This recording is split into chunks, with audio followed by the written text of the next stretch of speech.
Guys, இன்றைக்கி Karnataka special பிசிபெலே பாத் ரெசிபியை தான் நான் உங்க கூட ஷேர் பண்ணியிருக்கேன்.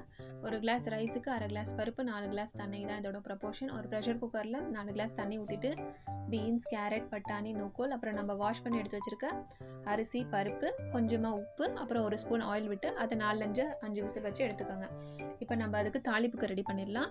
ஒரு பேனில் 3 ஸ்பூன் எண்ணெய், 2 ஸ்பூன் நெய் விட்டுட்டு கடுகு, சீரகம், பெருங்காயத்தூள், கடலக்காய், அது கூட வந்துட்டு நம்ம கட் பண்ணி வச்சுருக்க வெங்காயம், கேப்சிகம், 4-5 வரமிளகா, அப்புறம் ஒரு பழுத்த தக்காளி, இது கூட 2 to 3 ஸ்பூன்ஸ் பிசிபெலே பாத் பவுடர் ரெடிமேடாக கிடைக்கும், அதையும் ஆட் பண்ணிவிட்டு நல்லா ஒரு மிக்ஸ் பண்ண பிறகு ஒரு 1/2 ஸ்பூன் உப்பு, ஏன்னா நம்ம அந்த ரைஸ்லேயும் உப்பு ஆட் பண்ணியிருக்கோம்.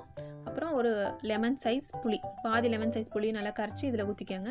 அது நல்ல ஒரு கொதி வந்த பிறகு கொஞ்சமாக வெல்லம் சேர்த்து நம்ம ப்ரெஷர் குக் பண்ணி வச்சுருக்கோம்ல ரைஸ், அதோட இந்த தாளிப்பு எடுத்து நல்லா கலந்துட்டு அது நல்லா கொதி வரப்போ ஒரு 2 to 3 ஸ்பூன்ஸ் நெய் விட்டு கொஞ்சமாக கொத்தமல்லியும் போட்டு இதை காராபூதியோட சர்வ் பண்ணிங்கன்னா ரொம்பவே நல்லாயிருக்கும். கண்டிப்பாக ட்ரை பண்ணி பாருங்கள். பிடிச்சிருந்தா மறக்காமல் சப்ஸ்கிரைப் பண்ணுங்கள். தேங்க்ஸ் ஃபார் வாட்சிங்.